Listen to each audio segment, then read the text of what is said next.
Okay, we're started. I'm gonna go hit record on the old GarageBand now. Here we Did go. you tweet it out already? No, I have a tweet ready. I have a tweet ready. So here we go. I gotta hit the button so that we actually come through. All right, here we go. What is going on? This is the Lootcast Live. Brown chicken, brown cow. Not that kind of live. Oh, I can what? I gotta shut all this stuff off. I can hear us in other spots. Oh gosh, I gotta start that over again. Technical As soon difficulties. as soon as we went live, I could hear us talking. I'm just gonna leave that. It's kind of funny. No, I'm not. I don't want to. Hello. Yeah, that was crazy.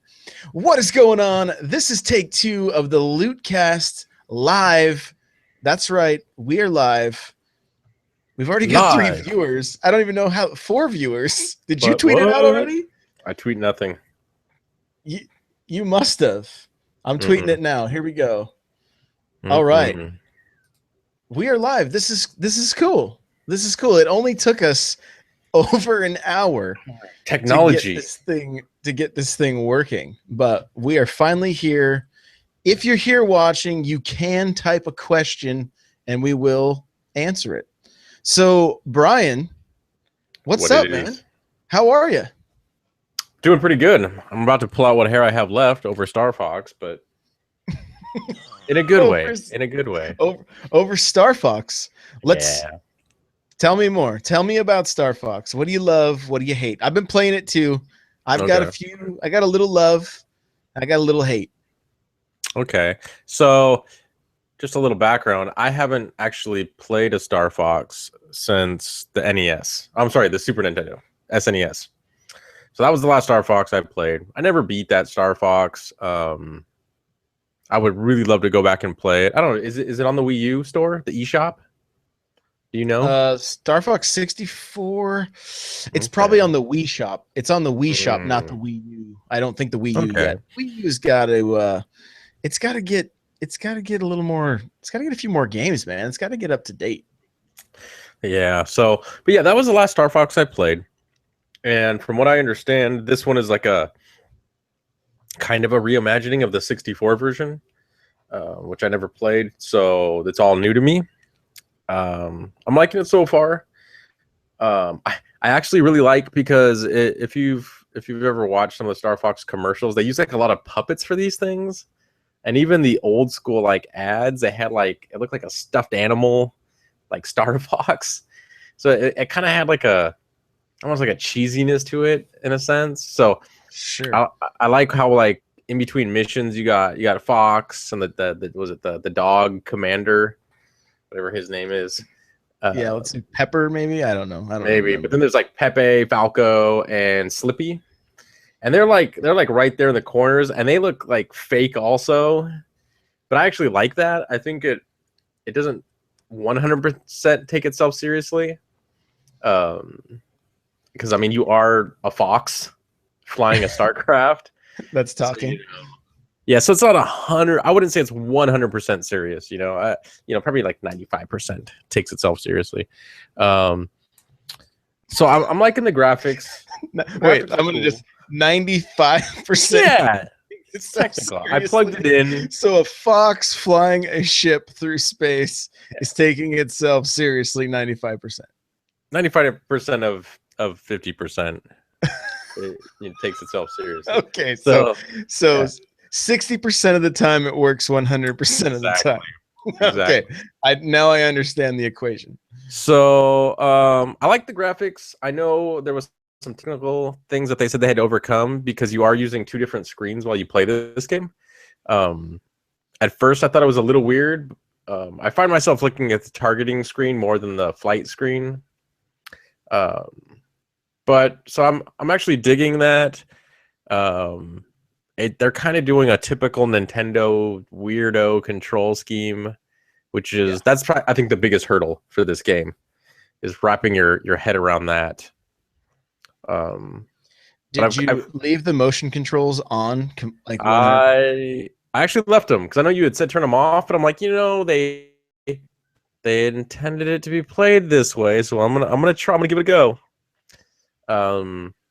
So for the most part, I like it, the motion controls, because I feel like the motion control technically is giving you like a third analog stick.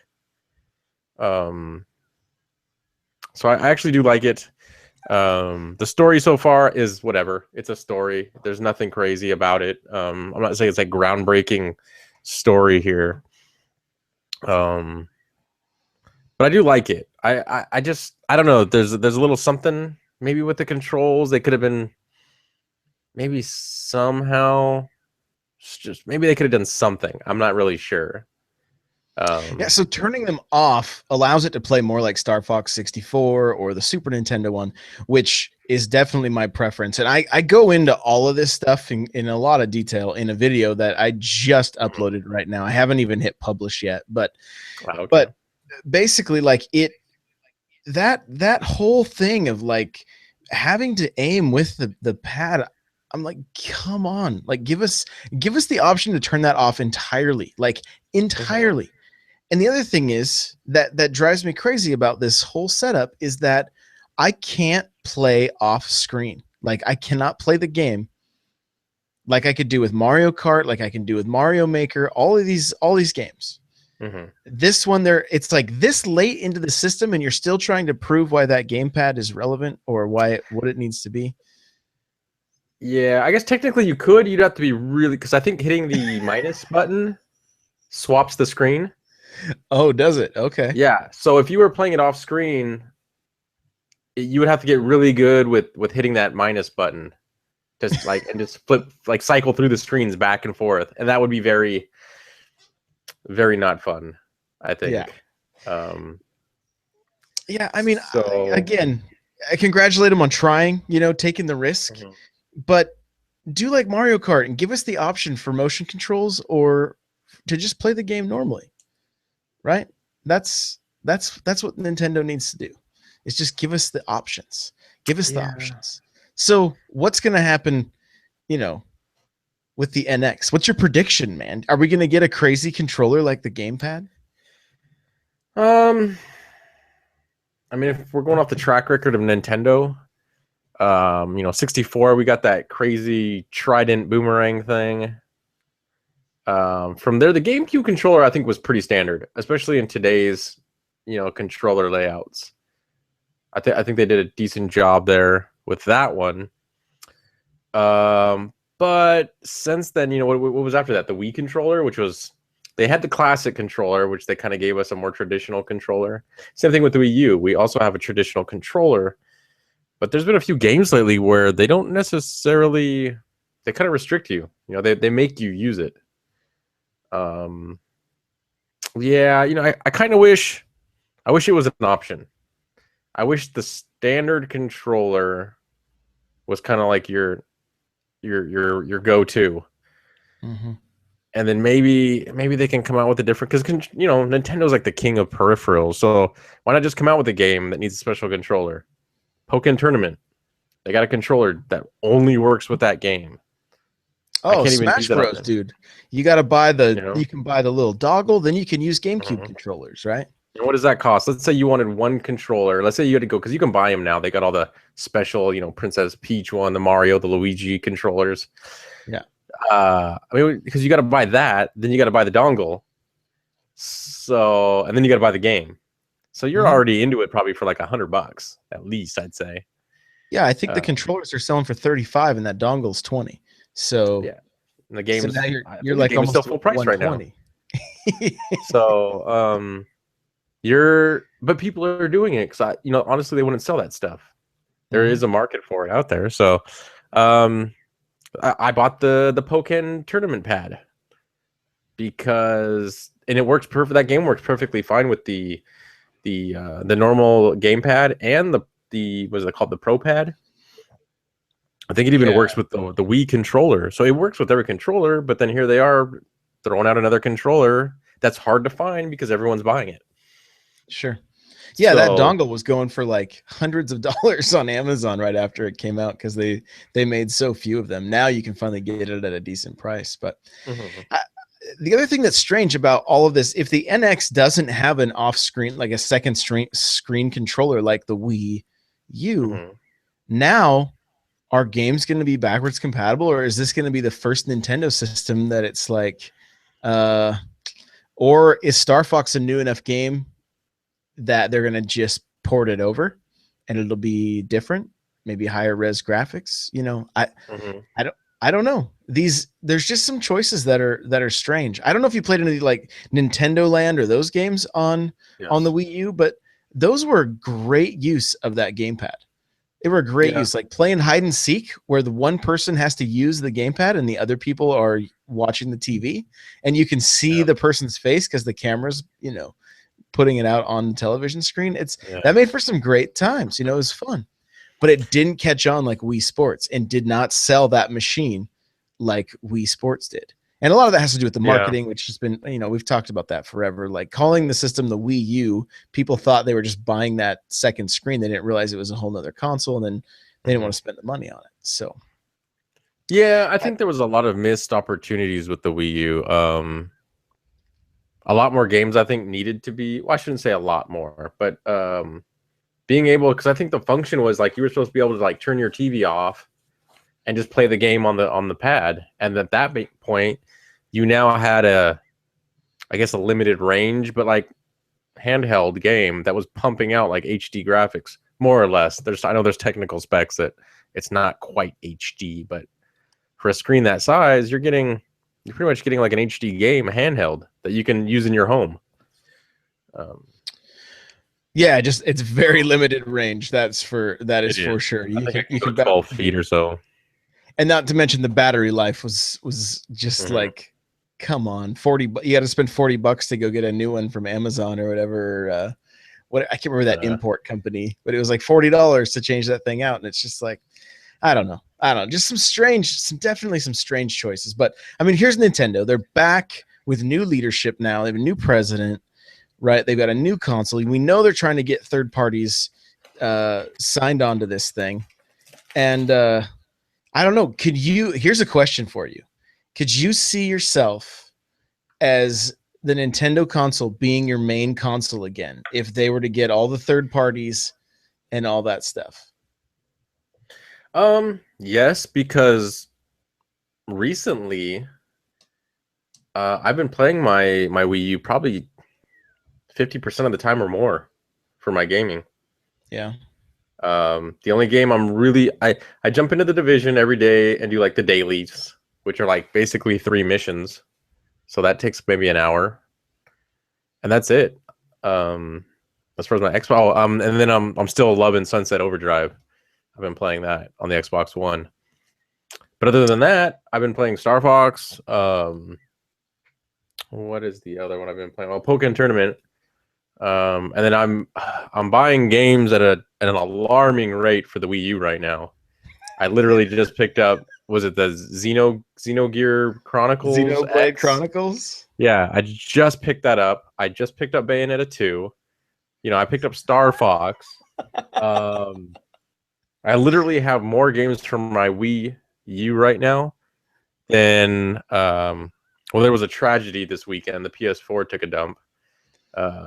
Oh, rip. But I only had like 4 games for that, 5 games for that. And then my Xbox, I have a ton of games actually for my Xbox, mainly because of the Xbox Gold subscription, the free games. But as far as like games for that I actually actively play, it's maybe 5. So I'm looking at like 12 Wii U games right now that I have. Some aren't even out of the package. Yeah. And I'm considering switching my Mighty Number 9 pre-order for Xbox One over to Wii U. Just have more Wii U games. I don't know, because I need more. Yeah. You're just gonna start hoarding Wii U games, huh? This is the new sickness. It's the new, more expensive amiibo. Have you bought the Devil's Third yet? I have not. I've seen it online for $60, which not terrible considering that's normal price. And I've even looked up on GameStop, and there's like some GameStops in my area that say they have it. Huh, interesting. Probably you, maybe, but I don't know. They did a second run. because the first Okay. run was Still they were limited. seeing there was a people wanted it, so they did a Hmm. second run of that game. So it's still one that I want to have. I don't even know if I'll open it, but Yeah. I definitely want to get a hold of that thing. Hmm. But I mean, here's the thing: we talked about it like on the Aimcast last night. Like, there's going to have to be some major leaps for Nintendo with online play, right? They're going to have to finally let us do voice chat. They're going to have to like party chat. These kind of things, like if that's not there, I'm not going to play Call of Duty over there. I'm not going to play Destiny 2 over there. There's no way. I'm not going to play if the Division were to come over there. Hmm. Why? They don't have the chat capabilities down. They're too worried about trying to protect little kids, which believe me, I'm all for protecting small children. It's not that Yes. I'm Yes. not, We don't condone that. But yeah. but but that falls on the parents to say, hey, you're not chatting with people you don't know. Would you be opposed to every single time you fired up your NX having to put a code in, like a 4-digit parental code? Like it could be possibly. I wouldn't say make it too easy, but like let's say you put it in yourself via the controller, and it was like X up LRZR every single time you fire that thing up, or I take that back. Every single time you wanted to go online or play an M-rated game, would you be Yeah, opposed to hitting like a 4-digit code? no, not. See, I I mean, mean, right not at there, all. and then make it where maybe it lock. I mean, I don't know if I'm getting too Orwellian here, but it's like maybe have it locked, and maybe you can't change that, and or you could open it up possibly. I don't know. I mean, if they're that worried about security and like you said, like underage gamers, um, I also understand that as a brand, they've kind of marketed themselves as kind of like the safe way to go, like family friendly. Yeah, I said that right, family friendly. So I get that also, but I think they also have to understand they're also in a market where their competitors are growing by leaps and bounds by adding that have basically like voice chat is standard now. Going online is standard. HD is pretty much standard now. Things that they've purposely left out, whether it was for cost or for whatever reason. I think they have to be on par at a minimum. They have to be on par with what the PS4 and the Xbox One offer at a Yeah, minimum. absolutely. It's time for.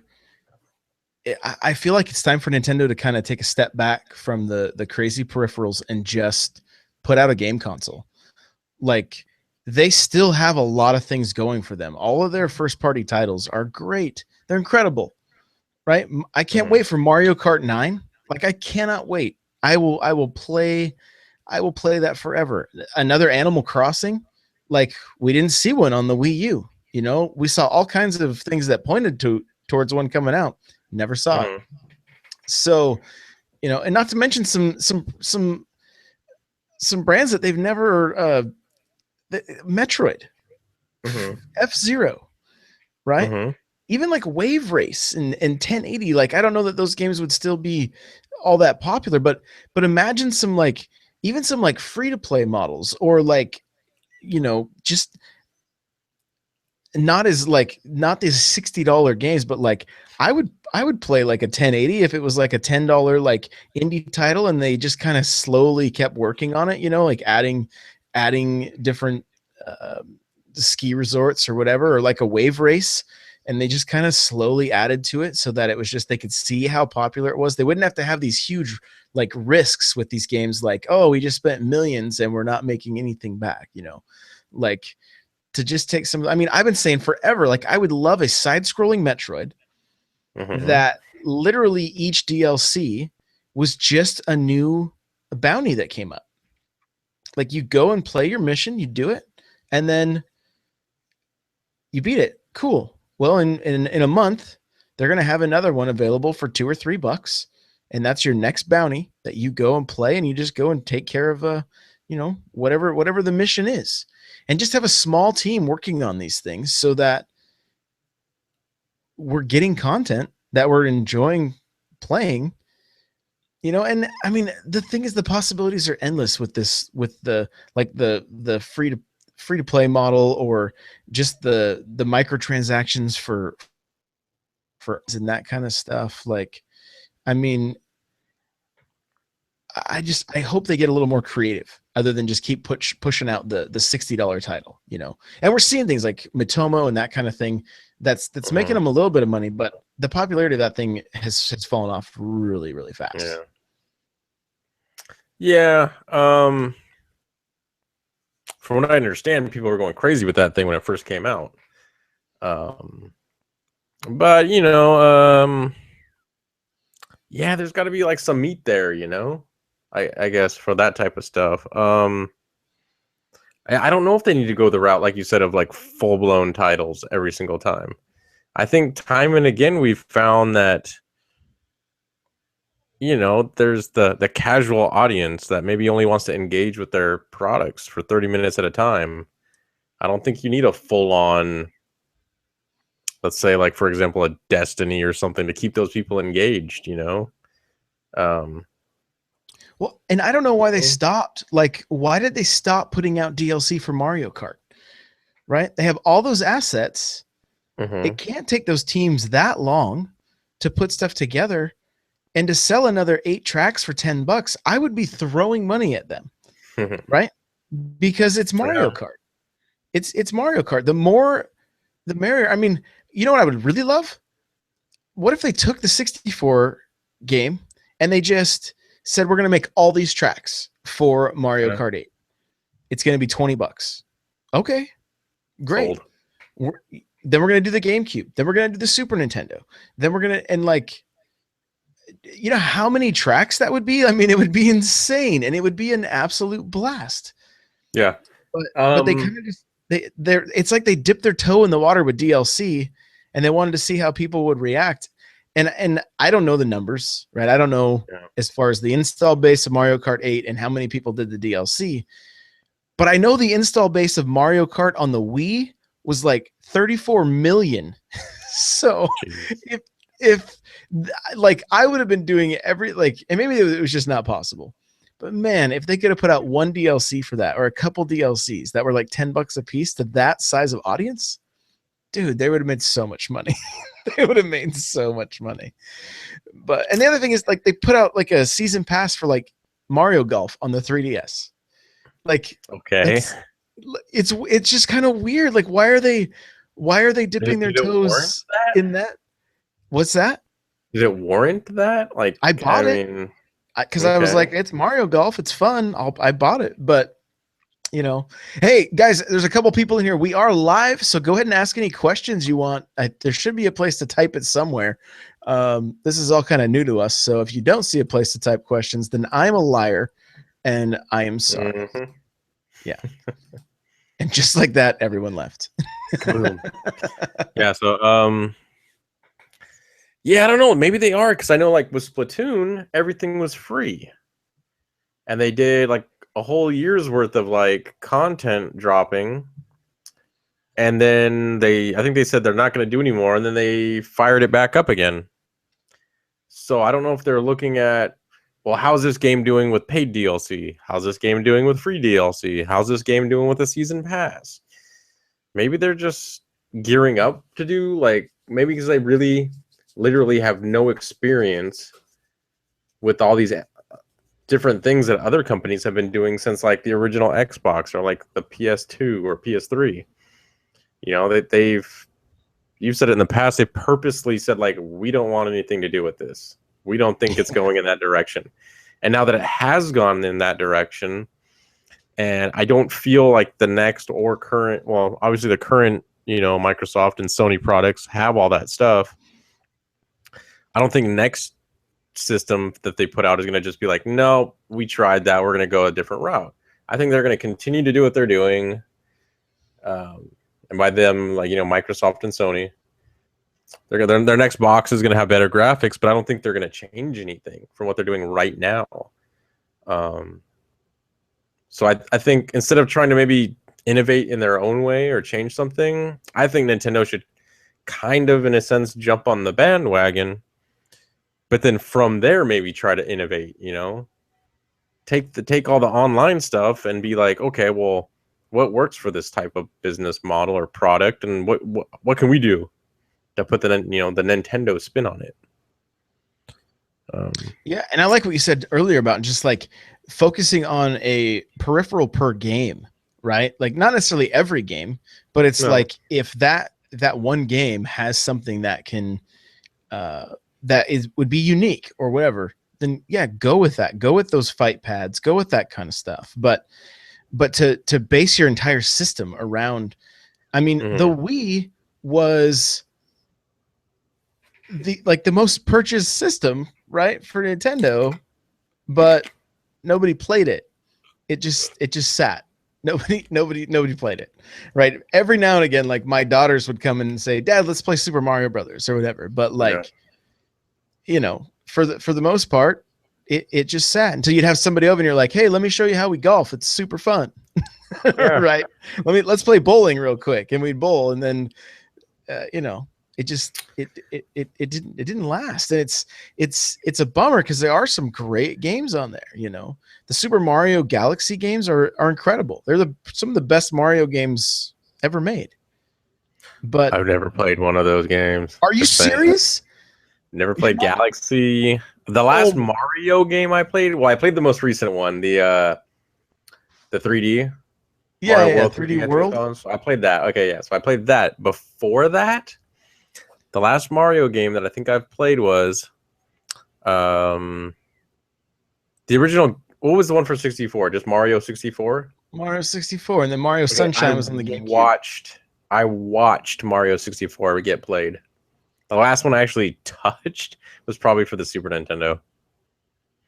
Super Mario World. Yes. That's the last one I actually played. I feel like I don't know you. I feel like I feel like you've had these secrets that you've kept from me, and you just opened the skeletons. I opened the closet, and these skeletons. I'm dropping bandwidth. I suddenly have to go. And I'm like, what, dude? That's the last one I actually played. You have got you have got to play the Galaxy games. You've got to. I hear they're amazing. I hear there's some of the best Mario games. Dude, like there were few things that could pull me away from achievements. Like it bothered me that I would not leave achievements on the Xbox 360 when Mario Galaxy came out. I couldn't leave. I couldn't stop playing it. I could not stop playing it. It was that good. It pulled me away from achievements, man, and that was a task. No other game did that except for that game. Yeah. And I couldn't stop until I completed it. So you gotta check it out. They're backwards compatible on the Wii U. Right. You can even download them on the Wii U for $20. Right? I'm gonna have to do that because I don't know where I'd find a copy of them. Oh, GameStop still has them. Okay. Amazon still has them. I haven't even looked in the Wii section of that. I keep forgetting that this thing is backwards compatible with the Wii. And there's just a metric ton of Wii games out. So, yeah, I'll have to definitely check this out. But yeah, that's the last time I've touched one. I know. I mean, I don't know. I know, like, Nintendo has awesome first-party games. Every one that I've gotten, like, I'm kind of like on this quest right now to get, like, I looked it up. I was like, I'm only gonna get I'm gonna get all first-party games for the Wii U. There's actually a lot. There's way more than I thought. I think Barbie might be one of them. So, I'm like, well, I'm not getting that. So, because Bayonetta technically is, right? Because Nintendo. Technically, yeah. I think that's what it is. There's a lot of games that are technically Nintendo. Even the Pokken game that just came out, I think it's under Nintendo. I assumed it was under the company that did Tekken, but it's not. It's Nintendo. Yeah. So there's actually a lot. I was like, maybe not. Maybe I'll get all the Nintendo what used to be first party games for the Wii U. Go with that, not the really the spin-offs. So, but Yeah, because yeah, there's that. Do you have that one like made from the guys that did Beautiful Joe? It's like, uh, the name escapes me, dude. It was one of like it was really early on in the Wii U's life cycle, and you played as these little superheroes that would run around in a group. oh, it's like 101 Heroes or something like that. The Magnificent 101. Something like Does that that. sound right? I know Yeah, what I you're think talking that's. about. I was thinking about that game today, going, "Oh, I should probably add that one to the collection because it's probably going to be one of those like rare ones later on." You know? Yeah, let's see here. Yeah, I know what you're talking about, and it's like always on those like 10 games you must own for the Wii U. Right? So, it's always like on the best of lists and stuff like that. Yeah, I'm pretty sure it's the Magnificent 101. I'm I'm Let's see here. I'm Let's almost see. positive. I'm bringing it up right now. It might be the Wonderful 101, or I'm Oh, about that to could bring be. up just a totally random website. It's maybe it's the Wonderful. Wonderful 101 for Wii There U. we go. I'm wrong. I was so Apparently positive. there's 101 heroes. Yeah. I don't know, but yeah. From what I understand, it's an extension of a game they created for I think the 3DS or DS or something like that, which was like 100 heroes, and that's why this one's called like 101 because you're a hero in the game now. You create your own, so Oh, okay. you're number 101 now. So, yeah, that's supposed to be an awesome game for it. See, and I feel like PS4 is pretty good about making some creative, downloadable games. Like, what's the one that just recently came out? Wanderer or Watcher for the Uh, PS4? The Witness. The the Witness. Witness, the oh, what's that guy? The guy that did Braid, Jonathan Blow. Mhm. Yeah. So, I mean, there's some, and then if you want to go farther back, there were games that I loved on the PlayStation consoles, like Journey, and then there was like Flow, and then Flower, which are Mm-hmm. very like just kind of you would think they're like oddball. Like Flow was like you were like an an amoeba like going through and there's like other parasites kind of, and you're like eating other parasites. Um, it was like a top-down game, kind of cool.